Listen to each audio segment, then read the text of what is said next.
Alright everyone, here's a really quick, fun, easy, I'd call it a low, simple updo. This is actually, as you can see, like second or third day hair. It's actually after the braid video. I unbraided my hair. Surprised it's not kinkier on that one side from the braid, but I just dry shampooed it and now I'm brushing it out. You're going to need 3 rubber bands.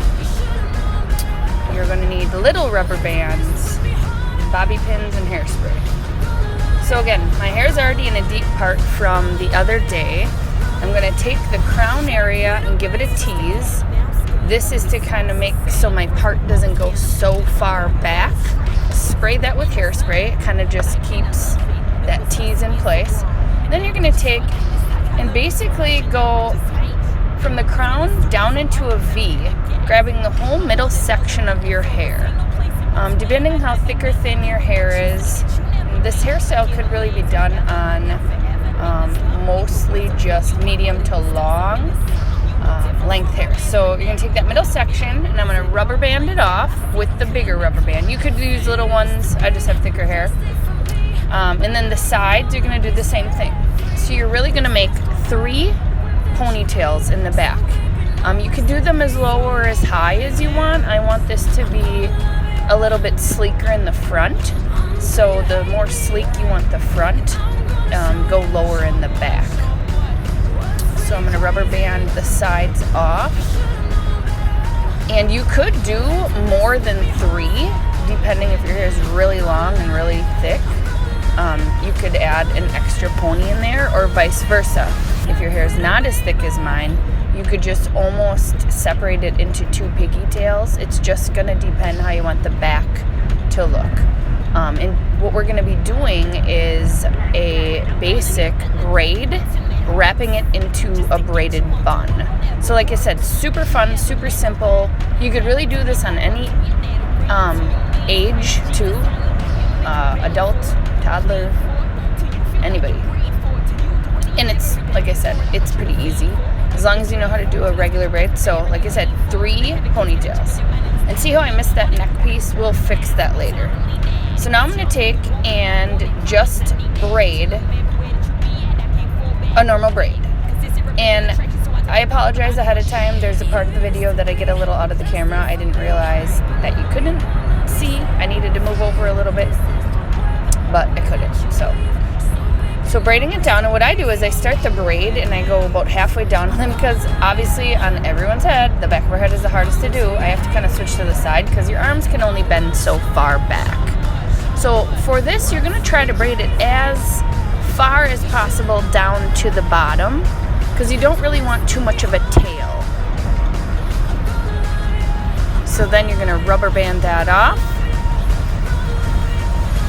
And here we are going to spray, and then you can do this before or after, but you're going to poof the braid out a little bit just to try to make the braids a little thicker. So here I'm going to just do a regular braid again. It kind of makes it fun that my hair is a couple different colors. It really doesn't matter what color your hair is. It still will look really neat because every braid has texture, and every hair color, even natural hair colors, have other colors in them. You know, the sun fades your hair. Just in general, weathering of the hair can change the color of the hair. So again, for the braids, go all the way to the end as far as you possibly can. Rubber band it off. And as far as the front goes, you could do any part. I just have a really natural deep part just because my hair is used to that.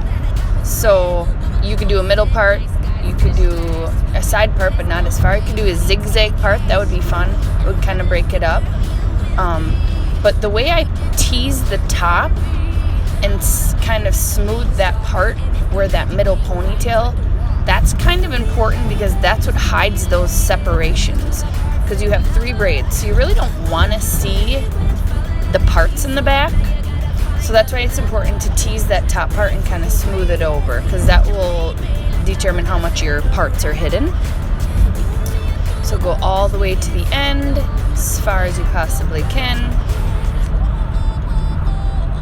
rubber band that off.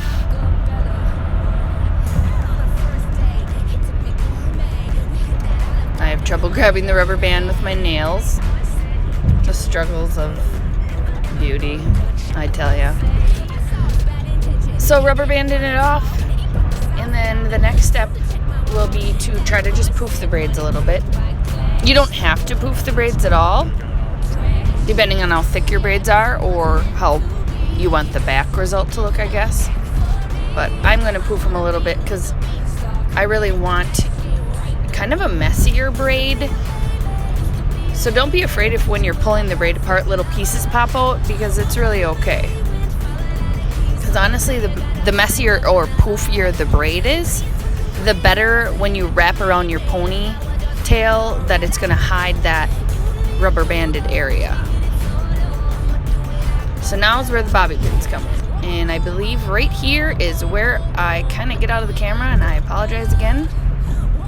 So I'm taking 2 bobby pins. I'm wrapping the braid, ending the end of the braid underneath. So I'm going to take the bobby pin and take a piece of the hair from the braid and hook it to a piece of the hair on my head. So you're going to use the long end and the short end and wiggle that through. And see how you can still see the pony? We'll be hiding that in a minute. So again, depending on length and thickness, you might need way more than 2 bobby pins. I'm going to spruce it up at the end with a few. So you just want to make sure that you don't see a bunch of bobby pins or see a lot of the rubber bands. So you're going to take and hook the braid to the hair on your head. Push that in. And then we're going to go from the top, just enough to secure the braid to the head. And if you have tails, like there's a little piece of hair sticking up there, that's okay, because again, you can tweak later, or maybe you want it really a messy braid. If your hair's super long, it'd be very fun to like leave the braid kind of chunky, funky, and leave them a little bit messy. So again, hooking the braid bun, if you'd say, with the bobby pin from your hair in the braid to the hair on your head. And then here I'm going to take just a few more, and this is where you're going to tweak it. I just sprayed a little bit with hairspray to kind of like keep the hair in place, and then I'm just going to hide all of the little pieces. So hopefully you guys can utilize this. Like I said, you can do it high or low on the head. You can do anywhere from 2 to 5 braids, to be honest. And that piece on my neckline, I'm just going to take and twist up and hide it. So you won't even be able to tell that I forgot a piece. All right, well, you guys have a great day, and thanks for watching.